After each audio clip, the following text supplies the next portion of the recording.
Welcome to Babblecom 5.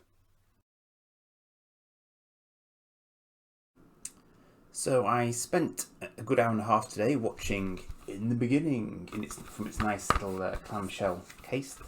No cardboard expense spared. However, YouTube does not like me trying to apply my head to full screen versions of copyrighted material, inevitably. And even though I used subtitles and had none of the original sound, even the amended video track was enough for it to get completely clobbered by copyright. So I'm afraid that I cannot show you large amounts of video, even with my head floating around on it. And consequently, I'll just have to talk a little bit about where In the Beginning sits in the grand scheme of things, which might be of use to you.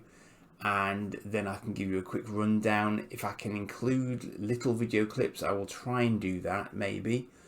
But to be honest, I'm kind of in my mode of just doing still captures because it's a lot less hassle for me. It generally gets accepted straight away, and then I can just sort of crack on with it. So that's the easiest option for me personally. But I just wanted to set people's expectations because I've had a complaint before now when I've tried to do one of the longer films that people expect that because it takes longer for me to explain it looks like it's going to be some sort of video version of it, and it isn't going to be that. Okay, so I'm just managing expectations. In the Beginning is an interesting one because it is set, as the title would suggest, in the beginning of the storyline. In fact, it's actually fair to say that it is pre-Babylon 5, by which I mean there are no Babylon stations in existence for most of the duration of the film, because it's dealing with the Earth-Minbari War. So there will be spoilers here. So look away now if you've never watched the show at all, because you don't want to know anything about what I'm going to say or what I will go on to say in the course of this video as I give you the slideshow routine. So, it was, I believe, the first of the TNT films. It came out just before season 5 started airing. So that means that you would be up to speed to watch this film at the end of season 4. And it would help to have watched the entirety of all 4 seasons to that point to then watch this, because you would then be familiar with all the characters in it. Nothing would particularly spoil you. But what this is very interesting for is that you see a lot of lead-ins to things, and arguably things that we never really see on screen in the original seasons, which we now get explanations for, or in a sense non-explanations for, because a lot of the characters actually meet for the first time in this film. And I'm not sure that that necessarily gets picked up on all the time in the series, because at the time when the series was put together, they probably didn't know this film was going to be a thing, so they can't really acknowledge it, and it wasn't that pre-planned, although it does slot very nicely into the whole continuity of the series, as you would expect. So you will see a lot of sort of interesting elements in it, which you can then cross-link back, and it actually includes footage from earlier shows seamlessly as part of the film. So although the film itself is new, it integrates footage from past episodes just to demonstrate just how damn good this show is at its continuity. So as I run through it, I will obviously call out where that happens as far as I can remember. And I will just do that in the course of my sort of normal slideshow. I'm not proposing to sort of bounce around, although you could easily do a video, and I might think about trying to do it. You could do a video where you just call out the bits where the various characters meet each other for the first time in this film. Chronologically, it is done in a way that's called framing. So the film itself starts in 2278 with Londo in the palace on Centauri Prime, and he interjects from time to time during the course of events, but most of the film is actually set in 2243, which was immediately prior to and during the Earth-Minbari War. So it's very cleverly done that. It's both the start of it, and actually beyond the end of most of the normal timeline of the shows as we see it.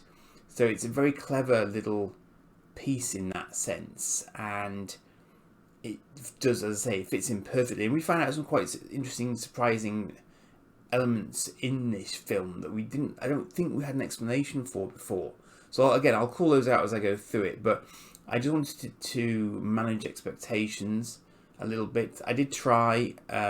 If I were better at editing, I might be able to do it, but it's, even for me, trying to edit down an hour and a half of me doing little bits of commentary doesn't really work terribly well, to be honest.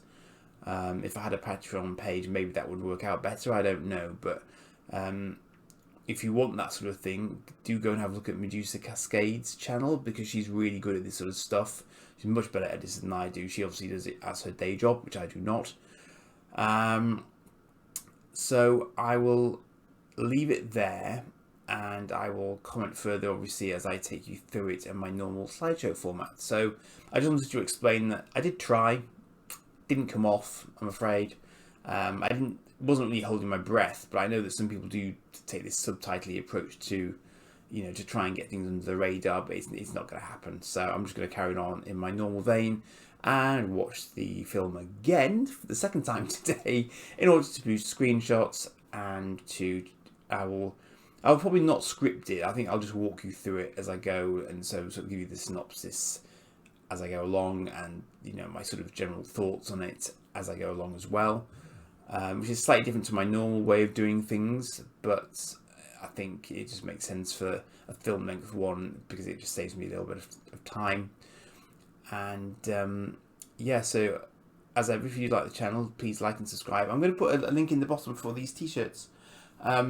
These are QWERTY t-shirts that I pick up from time to time, and if I do a little affiliate link for you, then if you buy one, I get a random one free, and they are deeply random, but I can give them away to people if I get them. So just one, if you want to have a look at it. They do some fun stuff, and they do sort of more so like Mandalorian type ones and all that sort of good stuff as well. So just have a look if you're interested, obviously, and I'll leave you there. So without further ado, I will get into the general run through of In the Beginning for you. Cheers for now. So unusually the film begins with a sort of a prologue by both Delenn and Jacquard, talking about how the future is forged and how they've got to where they are now. And obviously this is the callback to the events of the Earth-Minbari War, and we see various cuts of the Battle of the Line, and basically Earth forces getting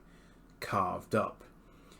And once that sort of prologue is done, which talks about the what led to the creation of Babylon 5, we then switch to 2278 and the Centauri homeworld, where all of the windows in the palace are boarded up apart from one, which Londo has left open so that he can look out only when he chooses to, rather than just accidentally seeing the fact that his beloved city is in flames, which it currently is. And we see the two children, the Gerardis, are running around playing hide and seek in the sort of the drapes that are scattered about the place, and their nanny is sort of chasing after them, trying to get them under control, but they've already been heard by Londo, and this is War Without End era Londo. So we have seen this time before in the series, but it is well ahead of where we are in the series at the moment, at the end of season 4, which is the ideal time to be watching this. And just for chuckles, really, Londo decides that he is going to make the boy the emperor of the now somewhat diminished Centauri Republic for the next 5 minutes. And he poses the question that more than once posed to him: what do you want? And the boy responds he wants a story. And his very quiet sister says that she wants a true story. And Londo congratulates him for doing better with that question than he did. So Londo explains that he was there at the dawn of the third age of mankind, and he was actually a liaison to Earth at the time, because they had quite early relations with Earth, and he's been called into a meeting with a member of Earth Force and a governmental advisor guy, and the military guy is very full of himself. He says they've just defeated the Dilgar, so they're trying to expand their sphere of influence off the back of that victory. And he asks Londo if he's ever heard of a race called Minbari. And Londo is immediately very much on the back foot, in the sense that even the Centauri, at the height of their power, when they were expanding in all directions, never sought to challenge the Minbari, because as one of the oldest races, you simply don't mess with them, and they want very little to do with other races themselves. So he gives very, very clear advice to them, very, very sensible advice to them, that basically, if they are absolutely convinced that they really want to go and say hello to the Minbari, then they should do so with only one ship, because if they do so with any more ships, you'll probably never see them again. And the Earth Force guy immediately takes umbrage at this and basically says, we handled ourselves against the Dilgar, we can handle them in Minbari. And Londo knows exactly how far out of kilter he is, and he says that, arrogance and stupidity in one neat package. How efficient of you. Because he knows what they'd be risking in making contact with them in an aggressive fashion, but he does his best, and then he's basically dismissed from the meeting. So about this time on Minbar, the current head of the Rangers, Lennon, is trying to increase the levels of support for the Rangers, knowing that the next Shadow War is going to be coming soon, based on what Vaylin has told them. But the Cast Elders have basically declined to give him any additional resource at this time. So he makes the decision that he's got to do an end run round the Cast Elders and demands to see the Grey Council directly himself. Because he knows what's coming, he knows what the prophecy is, and he knows that time is growing shorter. And shortly afterwards, Lennon is woken from his sleep by a group of Minbari holding sort of religious symbols, and he follows them out onto a bridge between buildings, and they don't speak to him at all, but then they're all picked up by a ship using a sort of gravitic beam to pull them up on a platform into it, and the ship leaves the atmosphere. And it's not a type of Minbari ship I've ever seen before, actually. It's a new sort of drop ship, presumably, sort of design. And he's taken aboard the Grey Council's cruiser and brought before the Grey Council, and Dukat invites him to come to the centre of the circle and speak. And we then have a little cutscene with Londo and the children, with the young boy asking about the battles, and Londo explaining that these two things were interlinked. That he's just described to him that he needs to be patient, basically. But there's then a rather unusual revelation from Londo that he's actually saying that he was responsible for many of the deaths that occurred as between the Earth and Minbar that followed over the course of the war. And the children's nanny sort of says that he can't take responsibility for that on himself as well as everything else, but he says to her that he knows his own sins. So this isn't an element of the story that we've ever heard before, which is very interesting. And so we go back to the Grey Council. The meeting that follows is really quite entertaining, because Lennon is basically petitioning for more resources, and the warrior caste view the Rangers as something of a joke and don't believe in the shadows because the prophecy isn't really their thing. And so, to everyone else's surprise, really, a very young acolyte removes her hood to speak, and of course it's Delenn. And she's not actually Setai Delenn at this point, because she hasn't taken the ritual yet. But Dukat encourages her to speak, because he's never known her or the truth to speak, only when appropriate. So she notes that in prophecy, Vaylin had said that the shadows would return to Zahadum before they were ready to move against them. So she suggests going to have a look at Zahadum to see if they've arrived yet, basically.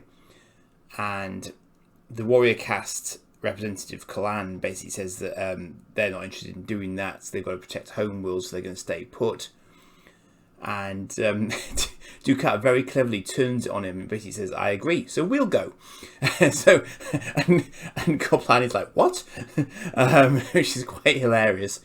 So basically, Dukat's cunning plan is that he would quite like to see Zahadum for himself before he dies. So they will go and they'll take an indirect route so that they don't alarm the population, as the warrior caste were concerned about. They'll go with a few support ships, but not a major fleet. And they will go for themselves to get first-hand knowledge of what's going on so that they can then make a decision about how much support they should give the Rangers. So he basically engineers them into a corner whereby they, as the Great Council on their war cruiser, will go by themselves, and the warrior caste can just stay put, and he just avoids any issues with the warrior caste not wishing to engage with it, whilst also reinforcing the religious caste sort of standing on prophecy matters. So it's very well played on his part. It's it's delightfully executed, and it gives us the first sight of a very young Delenn. It's also worth mentioning here as well that one of the things that Loran mentions is the Volons, because he says that they should attempt a meeting with them, and he's dissed again by the warrior caste when he mentions that, because the warrior caste says that over the last 100 years they've sent a dozen ships into Volan space, none of which have returned. So, he's basically saying, well, if it's so important at this point in time for things to be happening, why haven't they appeared? And they haven't really got an answer for that at the moment. And Delenn actually raises this with Dukat on the way out of the council chambers, that she would have thought the Volans would have revealed themselves as well, but Dukat reminds her that the Volans don't reveal themselves quickly or all at once. And Delenn's sort of intrigued by the way he says it, and gives her more food for thought, and it turns out that she's bang on, because as it turns out the Volans have revealed themselves, because when Dukat goes to his inner sanctum, who should be sat in there waiting for him but Kosh? And they both acknowledge that this is now the start of things. Then we see a commander, Sheridan, speaking to the top brass gentleman who we saw earlier, and he's being offered a position as the XO on a ship called the Prometheus. And the Prometheus is tasked with going to the borders of Minbari space to go and have a look at them.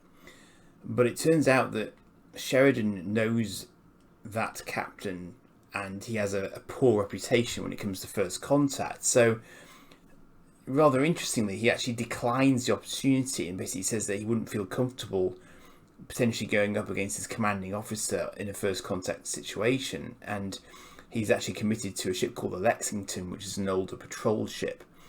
And the top brass is not overly impressed by this as a concept, because, as he quite rightly says, getting onto that sort of assignment would be a fast road to promotion for him. But even now we see that Sheridan is more concerned about doing the right thing and doing things for the right reasons than just doing it for the sake of promotion. So he basically declines, annoys the senior officer into the process, but ends up not being on the Prometheus, which of course, as it turns out, is no bad thing. So we see Delenn watching a transport ship moving away, or moving towards, actually, I think, the Grey Council's cruiser, and she wonders what's going on, because she finds the pilot and questions him, because it's unusual to make cargo transfers in hyperspace. It's hazardous. And he says that basically every now and again he's ordered to meet a ship, they transfer cargo to him, and he brings the cargo on board. And she doesn't let it lie there, and she wants to know what sort of cargo it is, and he says it's something to do with the atmospheric support systems. And apparently it's nearly time for her ritual to become a member of the Grey Council fully, and Dukat wonders why she isn't ready and why she's bothering with such trivial matters. But she says it's not trivial if it's got wider implications, and he says, like what? And she quite rightly points out that only an alien life form would need an alternate atmosphere system. And so they have a little sort of little dance around whether or not he's actually seen a Vorlon, because obviously a Vorlon might require a different atmosphere. And she says she's not saying anything. She didn't say anything then. She's not saying anything now. And he says that he's saying even less than her.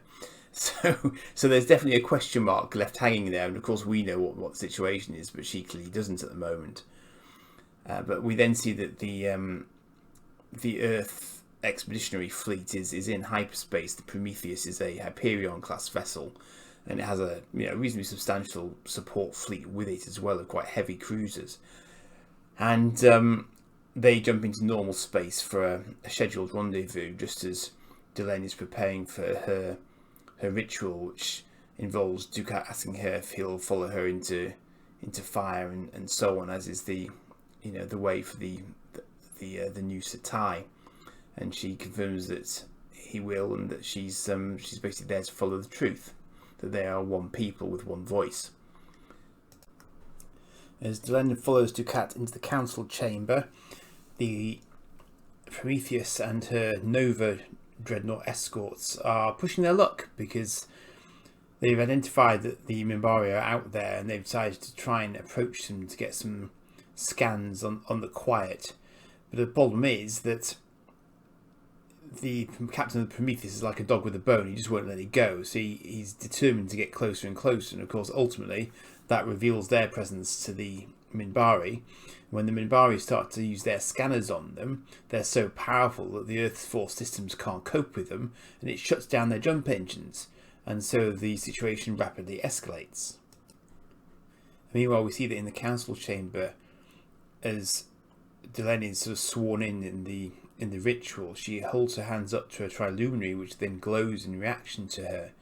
And Dukat exchanges looks with another Grey Council member, because also, as we know now, Delenn is a child of Valen, and this is clearly where that was confirmed to Dukat. And that also explains why he said it to her when he said it, because it was literally the last thing that happened before he passed in her arms. And so we know the rest, and we see the Michael York, the gunner on the Prometheus, opening fire, as in the episode that he was seen in, because the humans can't detect whether or not they're actually getting target locked by the Minbari, but they can see that their gun ports are open, so they declare them hostile, go weapons hot, and the rest is history. And in that process, of course, Dukat suffers mortal wounds. Delenn is driven insane by his loss, and she's the one who actually orders the Earth ships followed back to their bases and eliminated. So with that, of course, the Earth Minbari war then starts, all down to a simple mistake, basically, on both sides, really, because the first contact wasn't handled brilliantly well, and the Minbari follows warrior caste tradition, which unfortunately in this instance backfired effectively. And so a holy war begins. So the thinking of the Earth Force command is that basically the Minbari use stealth tech, which means they can't target them. Their ships are generally far superior, and they are eliminating military targets as they move closer to Earth. And they feel they're going to follow the caste system, and so wipe out the Earth's warrior caste first, and then wipe out civilians on the way back once they've cleared the road. So the standing instructions are that they need a victory, any victory, to try and improve morale. And Sheridan's in the crowd that's listening to this, and he's determined that there will be some way to beat them, because he doesn't think that any ship is invulnerable. And so for him, the Kobayashi Maru scenario from Star Trek would appear to be as inapplicable as it was to Kirk.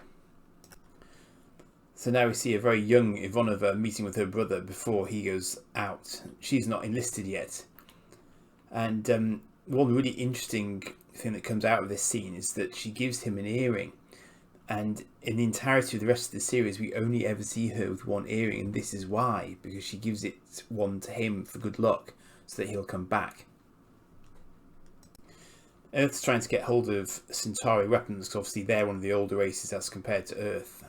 But Londo sporting his Ming the Merciless head, who is is not prepared to give superior weapons to lower races for any amount of money, particularly one that's about to go extinct.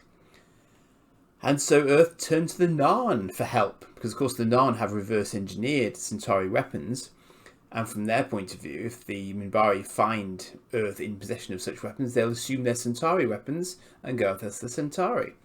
And if they go after the Narn are a slave race and they're used to being got at. So Jakar here, very, very early on, doesn't cross paths with Malari, but he's involved. All is not well on the Minbari side of things, however, because Delenn, having obviously substantially calmed down since her first initiation of the war, realises that what they are now doing is effectively genocide, because the humans have no chance to stop them whatsoever. And of course the warrior caste are very happy with this situation, because they know they can win. And Lenon is there as the leader of the Analyst Shock again, and he has a set to with the warrior caste, which he apologises to Delenn for, but they basically call him a coward because he's more concerned with the shadows than with the humans, justifiably so, of course, from his point of view. But he then tells Delenn that he's had all of Ducat's possessions transferred to this ship, and he's recreated his sanctum on board this ship, and he urges Delenn to go there very soon, because everything has been brought from the old sanctum to this one. And of course the contents of the sanctum include not one but two Vorlons. It's both Kosh and Ulkesh now. Although only really Kosh engages with Delenn, and he confirms that he is a Vorlon, and then passes on a message recorded by Ducat in the event of his untimely demise, which basically says that they need to find the humans because they're going to be essential to the future war with the shadows. And of course at that point in time of recording, he didn't know that they were going to be at war with the humans. So Delenn is now left with the unenviable task of finding some way to stop the war, so that they actually stand half a chance of defeating the shadows in the greater war that's to come. So no mean feat, and Lenon is there to confirm the fact that obviously they've wasted too much time already, and they need to find a way to end this distraction, as he puts it, because there are greater matters at hand. And it turns out that Ducat knew a lot more about Zahadum than he was letting on, because he knew that the allies of the shadows had already returned to Zahadum. So where they were, their masters were soon to be following. So time is pressing. And we now get a scene out of the blue with Franklin in it as a young doctor rejoining Earth Force, having been on his hitchhiking tour. And the problem for him is that in the course of that hitchhiking tour, he met with some Minbari. And so he's got details of their biology. But as a matter of conscience, he doesn't want to hand them over to the higher-ups, because he knows damn well that they would be used to create some sort of biogenetic weapon against the Minbari, which could lead to their genocide, which he feels would make them, make the humans no better than them. So he doesn't want to hand it over. So he's probably arrested by security, and he's going to have his belongings searched for data crystals that might contain the information that they're looking for. So interesting to see him brought into it like this.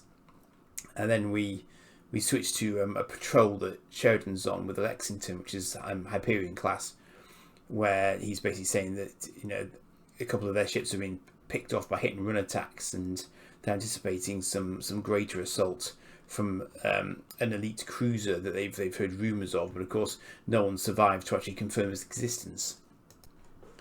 The fleet then pick up a single Minbari short-range transport ship that's on the run, and they're aware that if it gets much further out, they'll lose track of it. So Sheridan's commanding officer sends out a solo fighter, which I think is Ivanova's brother, to try and keep track of it.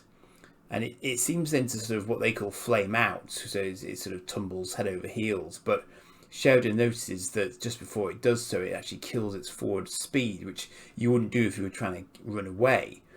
And he then also theorises that Minbari jump engines are far more precise than Earth equivalents, which means they can jump into a very precise space very easily. And of course, the entire fleet has just followed them to an established location where there's a Minbari ship. and just as his commanding officer orders the fleet to scatter, it's too late. And a single Minbari war cruiser jumps in with its jump point, cutting Earth ships in half in the process as it emerges. And of course, it then proceeds to follow up with its own beam laser barrage, and it crippled a number of ships, including hitting the Lexington and killing Sheridan's commanding officer into the bargain. Just to add insult to injury, the theoretically disabled Minbari transport ship also comes back alive and takes out the Star Fury that was following it.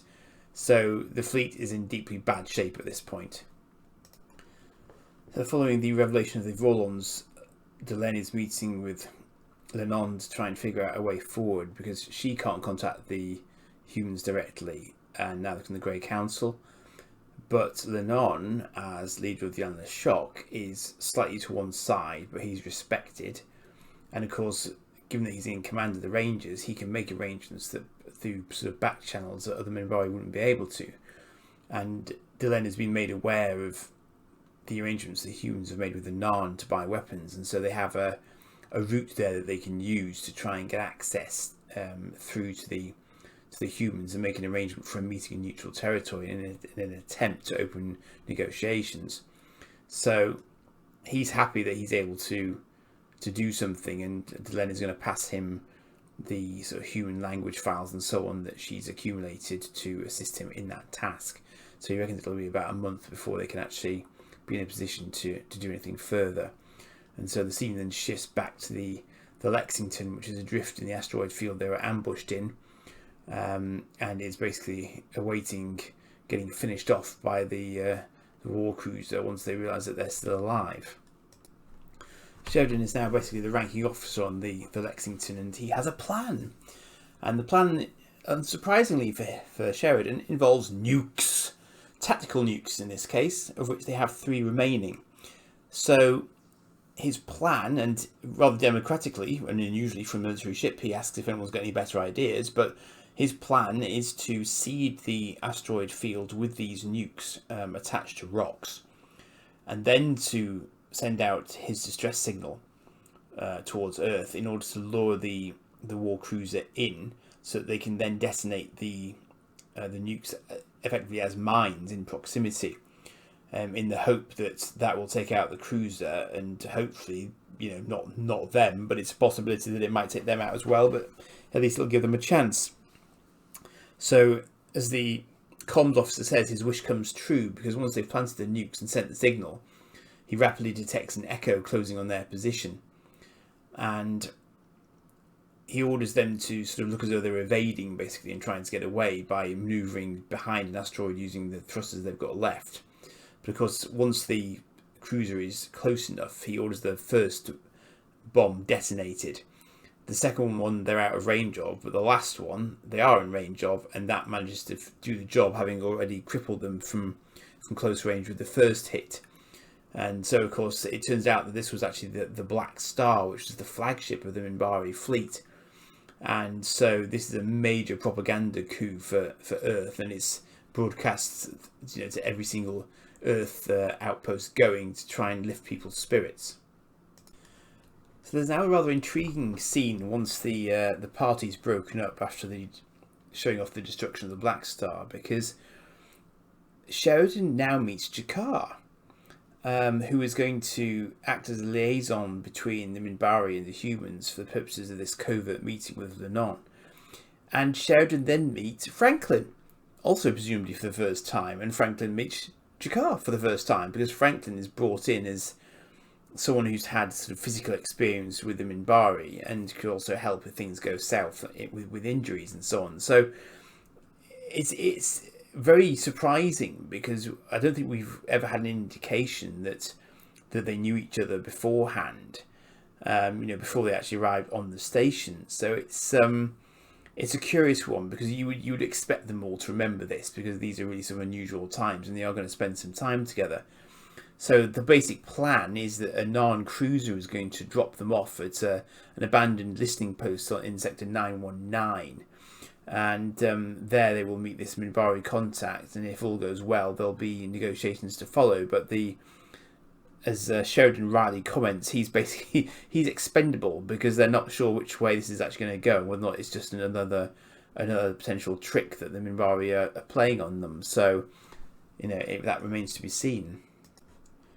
We now get another little intercession from Londo, and this is his guilt, because as it turns out, he's learned of this mission and the rendezvous, but they don't know what the nature of the mission is.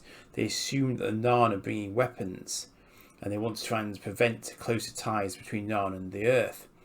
So Londo orders the mission intercepted, and this is deeply unfortunate because Lennon does make contact with Sheridan and Franklin and Jakar, and although he comes in armed, it's only as a precautionary measure, and they do start to discuss whether or not there might be some way out of the situation.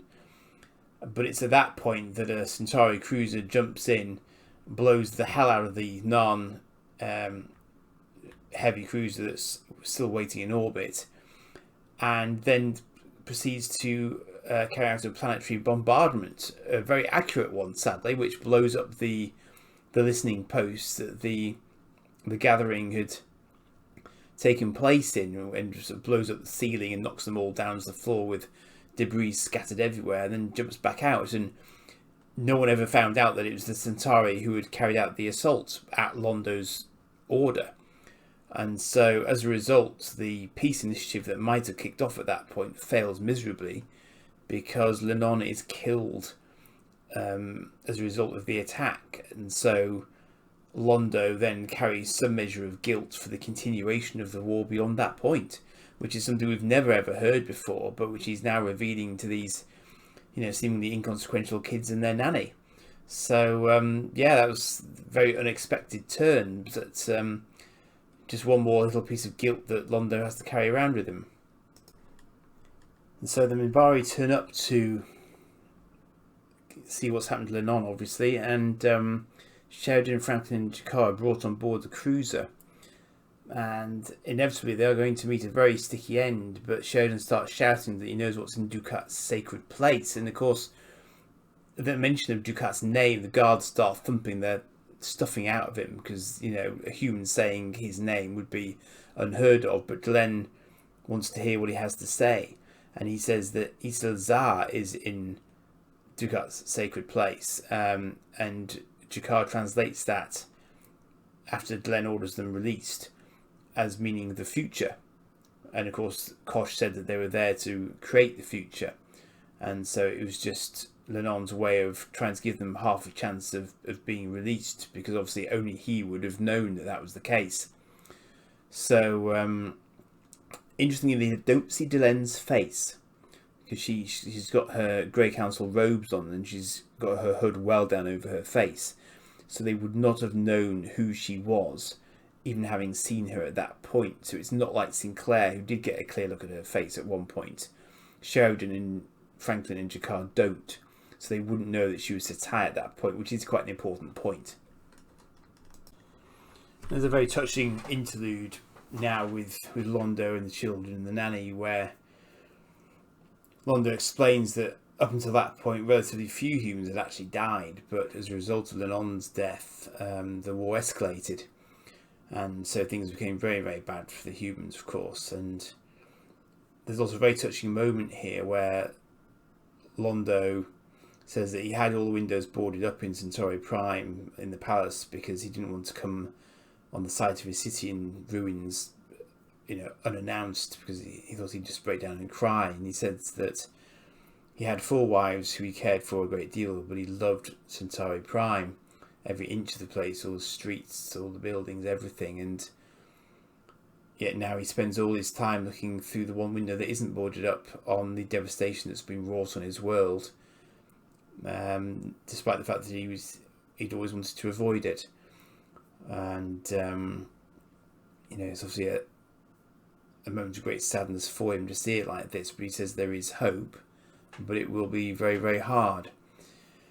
And so he turns back to the story of the Earth Minbari War, which is coming to its crux at this point. Londo says that whilst they fought magnificently, they fought for 2 years, and whilst they never ran out of courage, ultimately they ran out of time.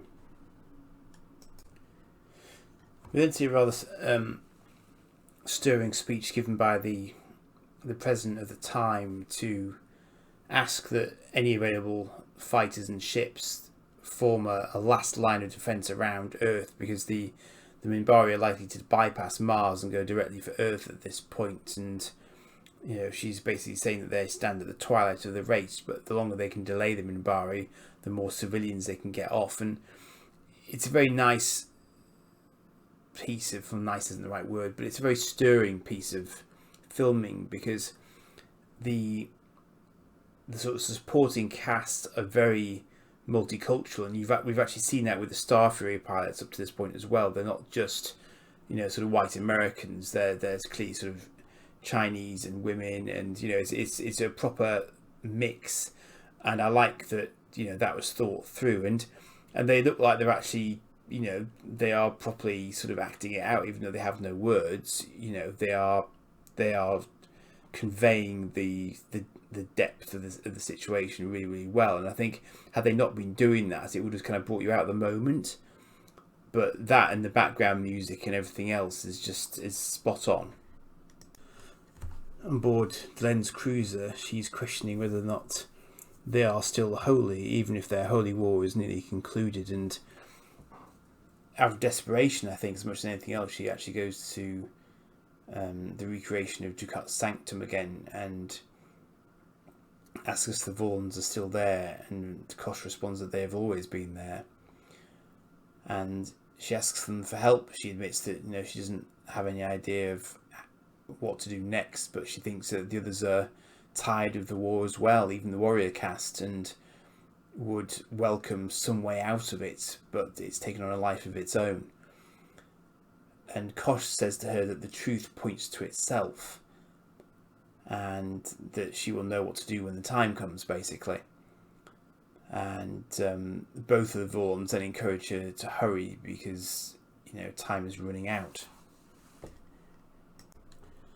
And so the Battle of the Line is joined. A single fighter breaks off to investigate signals near the moon and discovers a scouting force, and with that the entire Minbari war fleet jumps in en masse, and of course it's a slaughter, inevitably. But then we see a familiar face, because we see Sinclair from footage that we've seen in other episodes of the Battle of the Line, trying to keep his wings safe, and of course inevitably failing, and him lining up his attack run on the main Minbari cruiser. And Delenn, as we saw in earlier episodes, choosing him as the one who's going to be selected for interrogation to find out what Earth's defences are like before they commit to their final assault. And of course she realises, and she hears in her head Kosh's words, that the truth points to itself, and that's the choice made. And of course that sets in motion a whole other series of events. And as Delenn leaves the sort of viewing area where the other Grey Council members are, the member who is looking after his interrogation meets her outside and says that she and all the other Grey Council members need to come and see what he's just discovered. And so of course the Trilunary confirms that Sinclair has Valen's soul, which they interpret it as Valen having been reborn, or his spirit having been reborn into Sinclair. So he's sort of Valen's shadow in this life, to indicate that the humans are needed for the Shadow War. And as Minbari do not kill Minbari, the war has to come to an end then and there. And Delenn is able to sell that quite easily to them. And so, of course, the great mystery that is the surrender of the Minbari fleet on the eve of their victory becomes a reality. And Londo then sort of returns to us and basically says, that's as far as this part of the story goes. But he does say that this, of course, is what then led to the creation of the Babylon stations and their legacy, to try and prevent future misunderstandings between races and prevent such wars from happening again in the future. And whilst they get off to a rocky start, obviously ultimately the idea takes. And there's a final touching moment with Londo where the nanny sort of puts a hand on his shoulder, seeing that, you know, he's clearly sort of in pain and coughing and suffering, and he says that he would love to walk on a beach with her for just 5 minutes, and he says it's strange to have come so far and yet to want so little. But that, of course, is not his destiny. And as they leave, the little girl asks if they had a happy ending, Sheridan and Glenn, and Londo says that remains to be seen, because, as we know, right now he has them locked up elsewhere in the palace, because we are in the middle of the events of War Without End. And so the final scene is Londo listening into Sheridan and Delen's conversation in the cell, with Sheridan in the middle of his time jump from War Without End, where he's sort of a bit confused, and Londo raises his glass to them and says, "To the future, my old friends." And of course he's now in the progress of getting increasingly drunk, so that his keeper won't be able to stop him from letting them go when the time comes. So that's the end of the beginning. It's a really interesting movie because it integrates a lot of past events into its flow, because we've had flashbacks to this sort of time before in the series, and indeed ahead to the time in the series as well. And it brings them all together very, very cleverly. And we also get a lot more detail and a lot more sort of first meetings than I would have imagined possible. So, you know, Sheridan having met Franklin and Jakar in a very sort of different context as a commander, well before he became involved with Babylon 5, and even Delenn sort of very indirectly meeting them at a distance early doors when she was still Setai. So, you know, as ever, it's all very cleverly done, and that's enabled because of the whole sort of pre-planning that went into the storyline as a whole. I also really enjoyed the performance of the nanny as well. Actually, I don't actually know what the actress's name was, but I think she played the role very nicely with both the children and with Londo, and that gave Peter Jurassic something to sort of play off as well, because his role in this is quite emotional as well, even though he doesn't actually sort of meet any of the, you know, sort of the usual cast members over the course of it, apart of course from in flashback with his rather strange Ming the Merciless style hairdo, because they're all sporting slightly different hairdos to try and indicate the fact that they were younger, because this was well before de-aging tech was a thing for actors and actresses. So it was well done, though. I think it was very well done, and we had Ivanova's earring point as well brought into it, and you know, Nana, Jakar and Londo already at loggerheads, although they didn't actually know it perhaps at the time because they were somewhat removed, but all very, very interesting stuff. So I think you get a lot more out of it watching it in the right place in the series, because then you can see that it's kind of knitting things together and bringing everyone in together at the same sort of time, as you know, to make it sort of more coherent in that sense, I guess. And it's fascinating to see how they then sort of split away, but then came back together again at Babylon 5 once one of the stations finally sort of took and didn't get blown up or, you know, sort of otherwise kiboshed or travelling through time or whatever is the case may be, you know, depending on which one you happen to look at. So yeah, it's definitely one of the amongst the strongest of the TV movies that were done, and it was a great idea to sort of further expand the universe in this way, because obviously all of that is canon. If it wasn't already, you know, it fills in more details for you and just shows the depth that the universe that JMS created can actually support. So, I'm sorry I couldn't do a sort of a more sort of video content on this one. It's a lot to sort of sit through with just a slideshow and me sort of warbling on at you, but such is the way of it, I'm afraid, if you want to do things on YouTube to this extent. And with that, I will leave you there, and do like and subscribe if you've got this far, and I will see you as I continue towards the end of my run of the individual episodes on the series. So thanks for listening and watching, and I'll see you again.